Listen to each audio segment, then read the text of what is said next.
আসসালামু আলাইকুম দেশবাসী, খুশির সংবাদ ইতিমধ্যে আপনারা শুনতে পাচ্ছেন।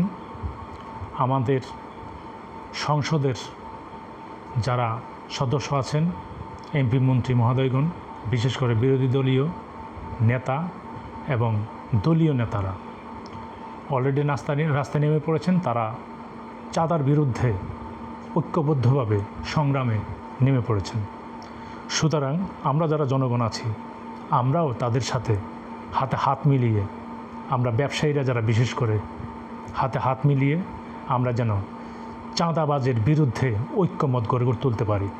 আমরা যেন চাঁদাবাজদেরকে ভয় না করি। আমরা যেন আমাদের মহল্লায়, পাড়ায়, দোকানদার, ব্যবসায়ী যারা আছে সবাই মিলিয়ে যেন এক হয়ে এই চাঁদাবাজদেরকে প্রতিরোধ করতে পারি। সেজন্য আমাদের ঐক্যবদ্ধ হওয়া প্রয়োজন। প্রতিটি মার্কেটে, প্রতিটি বাজারে কমিটি করে আমরা যেন এর প্রতিবাদ করি। আমাদের পাশে আছে এমপি মহোদয়গণ, যিনারা অলরেডি সংসদে প্রতিনিধিত্ব করছেন, তারা আমাদের পাশে আছেন। আর প্রশাসন তো আছেনই। সো আমাদের কোনো ভয়ের কারণ নেই।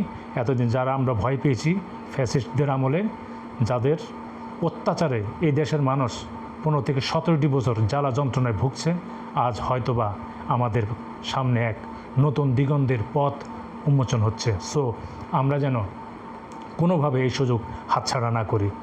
এই 2026 সাল যেন আমাদের কাছে এক নতুন দিগন্ত উন্মোচন করে দিয়েছে। সো আমরা এই সুযোগ যেন হাতছাড়া না করি। আশা করি আপনারা আমার এই কথাটা, এই অনুরোধটা রাখবেন। আমরা যেন কমিটি গঠন করে এই চাঁদাবাজদের নির্মূল করে দিতে পারি।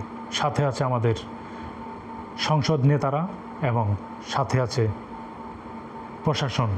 আর কোনো টেনশন নাই, আমরা চাইলেই এখন পারি। সো চেষ্টাটাই এখন যথেষ্ট, আর কিচ্ছু নয়।